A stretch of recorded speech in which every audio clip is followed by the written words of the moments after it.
Well, if people have financial Hello everyone. intelligence, then Today I'm have so super self-reliance excited and to they will share need to this worry about money. information with you. I How Dr. teach Olumide that lay when people want to emphasis become on the wealthy, three there's major two major keys things that they need to to do. financial Number one, they need intelligence. to have financial Watch this literacy. video to the end Number two, and they tell need me to have a what you financial think plan. in the comment And number section three, they below. need to have financial discipline. Okay. So financial intelligence is the foundation and the doorway into the world of wealth. And when we talk about education, one of the things I've come to realize is that a lot of people know what it means to either be educated or uneducated. Okay. But there is actually a third dimension, which is what really matters, to be miseducated. So people are either educated or uneducated, but the problem is they are actually miseducated. So in it other is the words, miseducation that leads people into trouble. Because when you have the wrong information and you think you have all the information, when you have incomplete information and you think you have all the information, you have been miseducated. And that's one of the challenges that people have. okay, so that word miseducation, I'm going to stick with that for a little while. Miseducation in this context probably means you've been receiving information. It's not as if you haven't received information, but you've been receiving the wrong information that has created a foundation for the errors you're making in your finances. So let's look at it this way. A lot of us growing up were told to go to school, get good grades, get a job, and then retire. Okay. That's a miseducation. It's a miseducation because they made us to believe that that's the only way that exists if we want to become successful financially. Okay. But there are lots of people that have now come to realize that most of what we have been told is incomplete. And because it's incomplete, it's incorrect. Now, there are 5 kinds of education that you require if you're going to become successful. Number 1, you need spiritual education. Number 2, you need personal education to understand yourself, your strengths, your weaknesses, your likes, your dislikes. Number 3, you need academic education. Academic education does 4 things. Helps you to be able to read, to write, to do mathematics or arithmetic or calculation, and to think analytically. But then you also need professional education to understand the way the marketplace works. And finally, you need financial education. But miseducation is, all you need is go to school, get good grades, and get a good job. So many people now have master's degree in business administration, master's degree in economics, and they are still not successful personally. Why? Because they don't have financial intelligence, and schools don't teach it. Okay, so now it does feel like a lot of stages in our education have been skipped. Hop, skip, and jump. First of all, why do you think that is?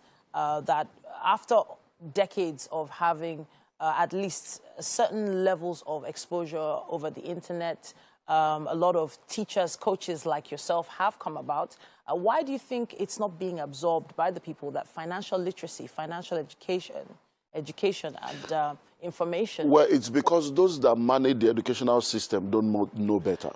Because when it comes to the curriculum, for instance, you find out that when you look at our academic sector today, a lot of what we do is purely academic. Okay. The technical aspect of education has been bastardized over the decades. So you find that we don't have technical schools. So you're looking for a plumber, they are not available. A tiler, an electrician, you're looking for people that will do all the other technical aspects. They are not available because everybody's going through academic education. Okay. But most of what you learn in school, over 80% of what you learn in school is useless when you graduate. When you resume school in year 1, you are resuming in a particular world. By the time you graduate 4 or 5 years later, or 7 or 8 years, depending on ASU, you are graduating in a world that is different from the world that existed when you went into school. So it's very, very important for those who manage our educational sector to now begin to look into other aspects of education, technical education, vocational education, and talent education to help people. Someone is watching right now and they've just discovered that, look, they are not actually financially literate at all. They don't understand how to use their money. They don't understand how their money can work for them. They don't even understand the true value of what they earn or what they are even worth on a daily basis. Where can they go? What can they do to make some changes? Okay, since schools don't teach personal financial education, it comes through personal development. So the advice I will give to them is get books. I've written a lot of books. They can go to my website, follow me on social media and get details. Get books, get materials, go for courses, go for trainings to get financial education. Financial education is not something you graduate from. You don't graduate, you keep learning, because the day you stop learning, you start that. So you learn the basics and you start and you keep learning. And that's the way it works. All right, so now there's a lot of different ways that people use money.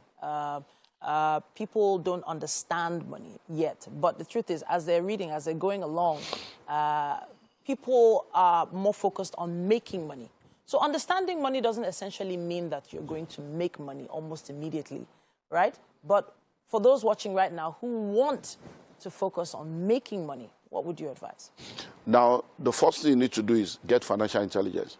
When you get financial intelligence, you will understand how not to make money, okay, and then how to make money. Because when you don't know how to make money, it becomes difficult to make it. So that financial intelligence, part of the education you get in financial intelligence is how not to make money and how to make money. And once you understand how not to make money, you begin to avoid those how nots. And then when you know how to, you begin to focus on the how to. And then when you know how to make money, the next thing it teaches you is how to manage the money. Okay. And then how to multiply. So make, manage, multiply. But it begins with understanding how to make, because it's not how much you make that matters. It's what you do with what you make that matters. And that's where management comes in. Because when people don't know how to manage money, they will not be able to multiply it. Because once your expenditure is greater than your income, your upkeep becomes your downfall. So it's very, very important for people to know that. And a lot of people, how not to make money is very key. Could you say that again? When your expenditure is greater than your income, your upkeep will become your downfall. Because if you eat tomorrow's food today... I think we should tweet that one. If you eat tomorrow's food today, you'll be hungry tomorrow. If you wear tomorrow's clothes today, you're going to be naked tomorrow. If you live tomorrow's life today, you will have no life tomorrow. So delayed gratification is part of the things you learn, which is why I said financial intelligence, financial planning, financial discipline. You see, a lot of people have studied so much, they have financial intelligence, they have good plans, but they are not able to execute it because they don't have financial discipline. And that's why the three are very, very key. So by next week, we will now focus on that discipline aspect to know what are the different things that people can do to become more disciplined.